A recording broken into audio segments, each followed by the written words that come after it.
Ayan, magandang araw, magandang umaga, magandang tanghali at magandang gabi kung nasaan man kayo, sa mga lahat ng nanonood at sa mga nagsusubaybay sa aking YouTube channel at sa mga hindi pa nakaka-subscribe sa aking YouTube channel. And huwag kalimutan ang hit the bell para lagi kayo lang updated sa aking bagong ginagawang video. So ang gagawin ko ngayon, di-DIY tayo ng power bank using 1865 na lithium battery, and then kailangan natin ng BMS 20 ampere, and then battery holder, strip, and then ito yung gagamitin nating step up, step down para dito sa step up natin ay hanggang 12 volts lang kasi pang USB lang to. And then minimum output nito is 1.7 volts. Tapos pwede nating baguhin yung amperahe nito. Tapos yung wattage nito 15 watts to 50 watts, 5 ampere. So lalagyan din natin siya ng push button switch para hindi siya lagi naka-on.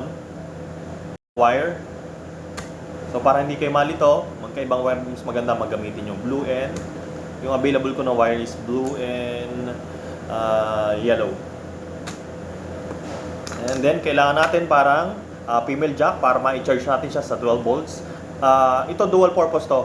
Pwede nyong gawing power supply sa lahat ng gadget nyo na pwedeng isaksak sa 12 volts. So ayun. So mag-start na tayo.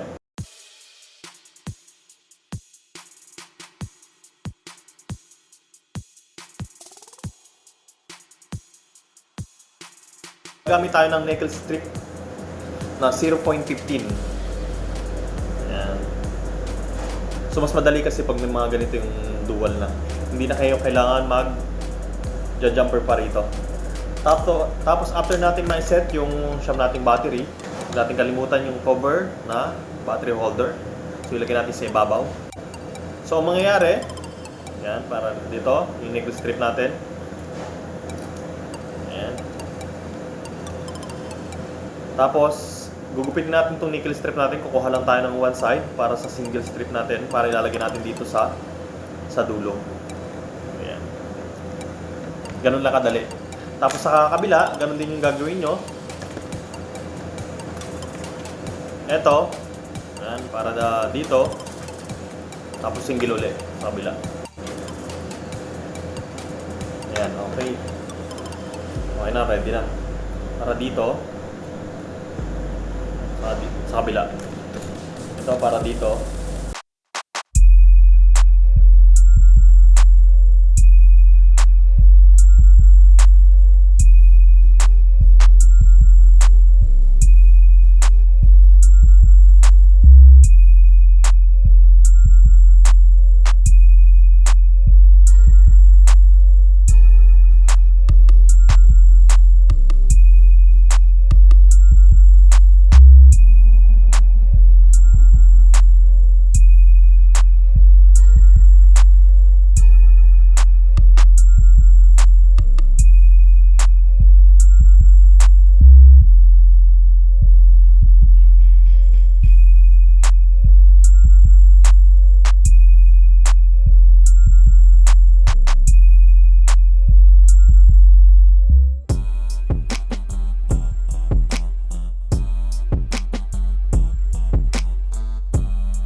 na rin natin.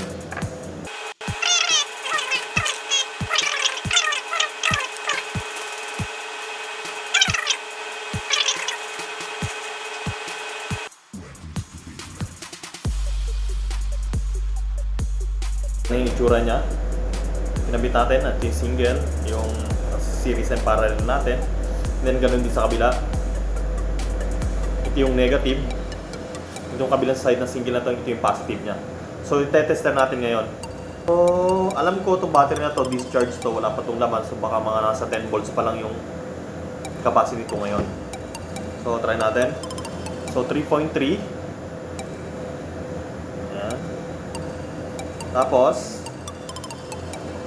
lipit natin dito sa kabila kung ilang voltahe. Ito naman. 6.7 volts. Ayan. Tapos yung last na positive sa kabila. Ito, test natin yan. So, para makita nyo na tinayamang itong positive. Yung dalawa na yan. Positive and negative. So yan, wala pa siyang charge, naka-discharge pa siya. Ayan. So pag kinarge natin to, lalabas yung voltahe nito is 12.4, 12.6, yan, ganyan. Maximum charge nitong battery na to. So ngayon, discharge pa yung battery natin. So pag nabuo natin itong power bank natin, charge muna natin. And then, pero dahil nabuo na natin to, kabit na natin yung, hindi natin ma-charge hanggang hindi natin nakakabit yung BMS 3S natin. So ito, papaliwanag ko naman kung para saan naman ang BMS natin. Itong BMS protection na to, ito yung nagko-control ng charge and discharge ng battery, ng lithium battery. So ito rin yung nagbabalance kung balance lahat ng laman. So hindi sila gawa ng power sa isa't isa o yung mga ganun. Kailangan balance. Okay, so kailangan yung connection diagram naman ito, hindi naman kayo malilito kasi yung kadalasan na BMS na ino-order nyo is meron siyang diagram na nakasama doon sa online. At saka yung ibang BMS naman, meron din siyang naka-drawing sa likod yung connection niya. So meron pa ako sa BMS dito na 25 ampere, papakita ko sa inyo yung connection sa likod. Ito nasa likod yung connection niya.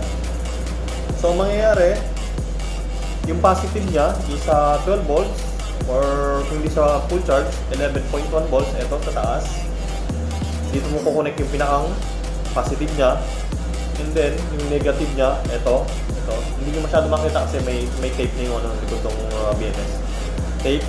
Tapos, sumunod dito sa negative na to, yung positive niya ikakabit na sa 3.7. Tapos yung sumunod sa baba, kakabit nyo naman sa 7.4.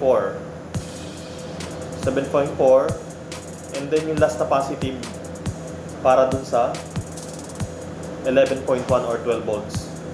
So yan yung diagram niya. Huwag kayong mag-alala. So yun yung connection. And then yung charge and discharge naman natin, ang connection nun, iisa lang. Dito lang din sa dalawa na to. Positive and negative. Diyan din yung charge and discharge. Ganon din dito sa maliit. Bali parehas lang sila. Kinompak lang itong maliit kasi mas mababa yung amperahe nito. So, charge and discharge natin. Ayun, nasa sa ibabaw, positive and negative. And then yung 12 volts natin, nandito sa side.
ang gagawin natin ngayon, babaguhin natin yung voltage output niya. So yung nakikita nyo ng umiilaw, ayan, papatayin ko muna para makita nyo yung nakasulat sa board. Ayan. Ayan yun yung in niya, yung ilaw niya sa in. Tapos yung makikita nyo sa right side, yun yung LED niya na out. So, ang kailangan natin baguhin yung out. So yung in, matik niya nang nade-detect yung in natin kasi yun yung ano natin, 12 volt battery natin. Pero hindi pa siya full charge kaya medyo mababa pa yung nade-detect niya na voltahe. So, i-on natin. Ayan, 10.7 volts yung input power niya. So, ang gagawin natin, ililipat natin siya ngayon dito sa out. Ayun, yung out na yun kung nakikita nyo. Pindutin lang natin yung out. Ayan, nandun na siya sa out. Tapos, itong dalawa na to, na potentiometer na to, ito para sa voltahe, ito naman para sa amperahe. Ito. Ayan. So, pag magbabago kayo ng voltahe, kailangan itong potentiometer para sa ampere niya, kailangan mapailaw muna natin itong yung CC. Nakikita nyo talaga. Ayan. Ayan, yung CCCB. Kailangan mapailaw muna natin yan bago natin mabago yung voltahe. So, ang gagawin natin, itong amperahe na to, isasagad natin yan sa pakaliwa, mga 20 times na ikot. So, paikutin natin.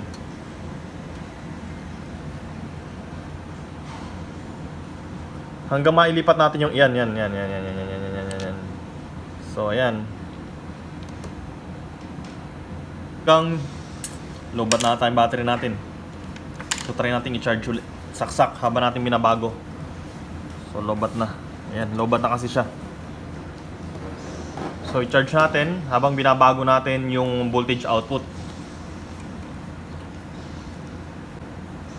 Tapos ang gagawin nyo, ibabalik nyo ngayon pag umilaw na yung CB. Isang beses lang na umilaw, ibabalik nyo na ngayon yung sa full charge pag nawala yung ilaw. Ayan, pwede natin mabago yung voltage output natin. So, ang gagawin naman natin, pipihitin natin itong nasa left side na potentiometer.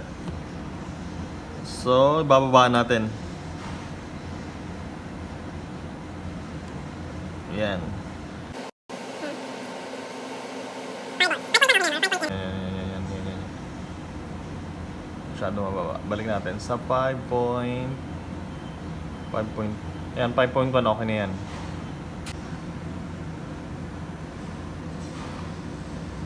Ayan. Yung power output niya, nagkaroon siya ng ayan o. Pag nagcha-charge siya, magbabago yung ginayan.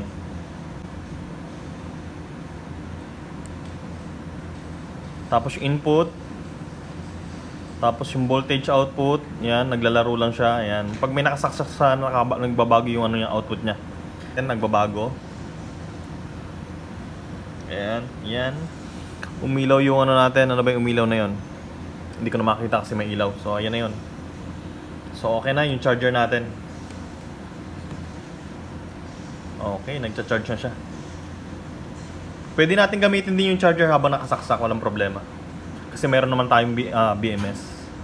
So yung mga hindi pa nakasubscribe sa aking channel, kay Kuya Juburns World, huwag nyo kalimutan mag-subscribe.